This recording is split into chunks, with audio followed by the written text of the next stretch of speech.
काजल हिंदुस्तानी हमारे साथ है, हिंदू एक्टिविस्ट। काजल जी, ये बताइए कौन हद पार कर रहा है यहाँ पे? एक तरफ कोर्ट के ऑर्डर से सर्वे टीम आगे जाना चाहती है, लेकिन मुस्लिम पक्षकार कह रहे हैं कि यहां से आगे नहीं जाएंगे, बैरिकेड पार नहीं करेंगे, यही हद है आपकी। कौन तय करेगा ये हद?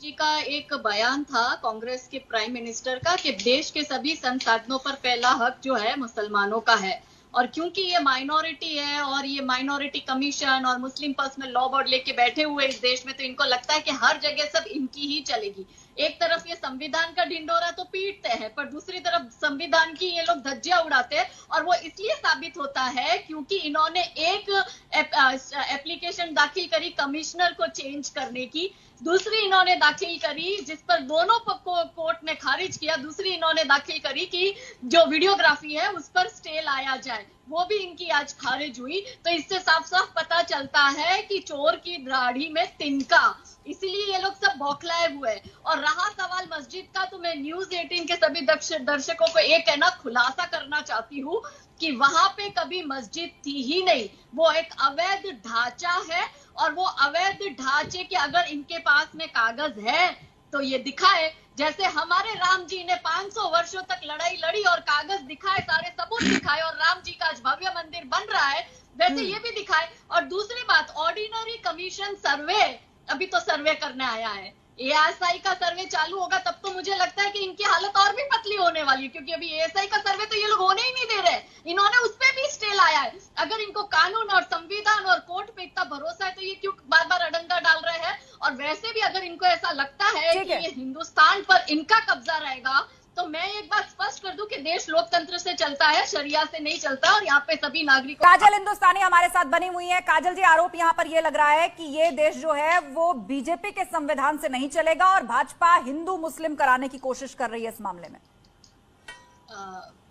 मैम थोड़ा सा मुझे टाइम दीजिएगा। अनुराग भदौरिया जी का क्या प्रॉब्लम है कि इनका दिन सुबह भाजपा से शुरू होकर रात भाजपा पे खत्म होती है। ये अपने आप को इंटेलेक्चुअल तो कहते हैं, पर मुझे खुशी तब ज्यादा होती है जब ये इंटेलेक्चुअल तथ्य रखते हैं, इसके बजाय ये बेतुकी इररिलेवेंट बातें करते हैं। दूसरी बात, इन्होंने ये कहा कि मुद्दे से भटका रहे, तो जब अनुराग भदौरिया को पता था कि आज का मुद्दा ज्ञान व्यापी मॉस्क पर चर्चा हो रही है और जो सर्वे उस पर चर्चा हो रही है, तो इन्हें आना ही नहीं चाहिए था, इन्हें महंगाई वाले मुद्दे की डिबेट में जाना चाहिए था। आप सबका टाइम क्यों बर्बाद कर रहे हो?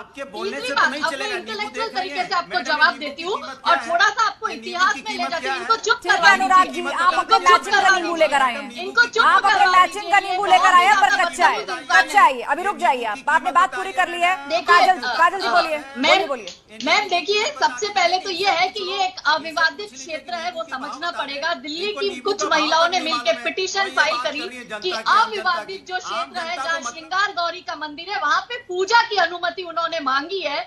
ये बहुत सिंपल बात है, इसको ये बहुत बड़ा बनाने की कोशिश कर रहे हैं मुस्लिम पक्ष की ओर से, जिसमें कोर्ट ने ऑर्डर दिया, एक कमिश्नर तैयार करा, कमिश्नर को भेजा और कहा कि वीडियोग्राफी से पता करो और जो रिलीजियस कैरेक्टर है उसका पता लगाकर आप कोर्ट के समक्ष रखिए कि वहां पे अगर श्रृंगार गौरी का मंदिर है और ये अविवादित क्षेत्र है। मैं फिर से रिपीट कर रही हूँ, तो इस अविवादित क्षेत्र में अगर हम जा रहे हैं तो इनको दिक्कत क्या होती है?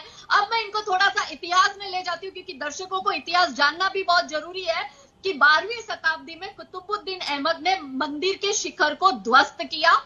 16वीं शताब्दी में ये ऐसा कहते हैं कि अकबर ने मंदिर बनाया क्योंकि इनको अकबर को महान बताना था। तो मैं आपको बता दूं कि राजा मानसिंह और राजा टोडरमल जो है अपने पूर्वज की क्रिया करवाने के लिए काशी गए थे। उस वक्त पूरे भारत में अकाल का माहौल चल रहा था और उस वक्त उनकी मुलाकात जगत गुरु श्री नारायण भट्ट से हुई।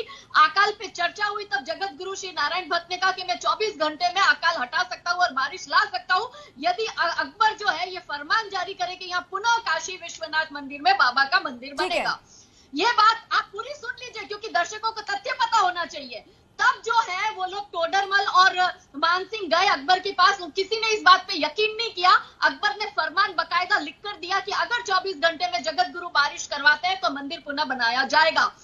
24 घंटे में बारिश हुई, अकबर के फरमान के हिसाब से मंदिर बना। फिर औरंगजेब ने इस मंदिर को ध्वस्त किया और ये जो बार बार कोर्ट में हलफनामा देते 1991 के पूजा स्थल अधिनियम की और 15 अगस्त 1947 का ये हवाला देते हुए बात करते हैं रिलीजियस कैरेक्टर की, तो ये कौन डिसाइड करेगा कि वहां मंदिर है या मस्जिद है? जो सर्वे की टीम है उनको आप जाने नहीं देते हो, आप बार बार स्टे लगाते हो। और ये जो फरमान की बात कर रहे हैं वो फरमान, रुक जाइए 1 मिनट दीजिए। 18 अप्रैल 1669 के दिन 17 जिलकदा हिजरी 1079 का फरमान था, जिसमें ये कहा था कि मंदिर को ध्वस्त किया जाए, पर वहां कहीं ये नहीं लिखा था कि मस्जिद बनाया जाए। तो ये जो मस्जिद में बनी है वो भी अवैध मस्जिद है, इसके कोई ठीक है काजल, 5 सेकंड से ज्यादा नहीं चाहिए। 5 सेकंड, ठीक है, मैं 10 सेकंड देती हूँ अनुराग जी, 10 सेकंड में बात पूरी कीजिए। 5 सेकंड मैं, ठीक है, मैं पूछ रहा हूं, जो अभी देवी जी बोल रही थी उनसे बस इतना पूछ लीजिए, पूरा इतिहास उनको याद है 5000 साल पहले का। ललितपुर की बेटी के साथ अन्याय, उसका नाम याद है उन्हें? अरे भाई साहब 5000 साल नहीं, 1400 साल पहले का। और जब ललितपुर पर है ना डिबेट होगी तब आप आ जाना, आपको वहाँ पे भी मुंह तोड़ जवाब मिलेगा। अभी ये डिबेट जो है अवैध ज्ञान व्यापी मॉस्क की हो रही है, तो आप उस पे बात करो, हम सबका समय बर्बाद मत करो। ठीक है काजल जी, क्योंकि अब डिबेट क्लोज करने का वक्त है, मैं चाहूंगी जाते जाते आप ये बताएं, क्योंकि ये टकराव की स्थिति तो अब भी बनी हुई है। दूसरे दिन का सर्वे पूरी तरह से रोक दिया गया, पहले दिन हंगामेबाजी हुई, नारेबाजी हुई, लेकिन वीडियोग्राफी सर्वे होना है और मुस्लिम पक्ष ये कह रहा है कि बैरिकेड से आगे नहीं जाना है। देखिए, अगर वो सच्चे हैं तो उन्हें कोई दिक्कत होनी ही नहीं चाहिए, उन्हें तो सामने से कहना चाहिए कि आओ और वीडियोग्राफी करो। और जो बार बार ये लोग स्टे लाने की कोशिश कर रहे हैं और बार बार कोर्ट की ओर भाग रहे हैं, वो बंद करें अगर वो सच्चे हैं तो। और जैसे भडोरिया भाई ने कहा कि जो झूठ है वो ज्यादा लंबा नहीं चलता, तो मैं भी एग्री करती हूँ। इतने सालों तक बहुत झूठ को बेचा गया, अब सत्य जो है परेशान हो सकता है, पराजित नहीं। और सत्य एक के बाद एक लोगों के सामने आ रहे हैं और देश की जनता भी समझ रही है कि देश के हित में क्या है। और रहा सवाल ये धार्मिक आस्था का, तो हर इंसान को अपना धर्म संभालने की, धार्मिक आस्था की पूरी छूट है। और जो माता श्रृंगार देवी का जो मंदिर है उस पर जो अनुमति मांगी है, अगर वो सत्य है तो मिलनी चाहिए।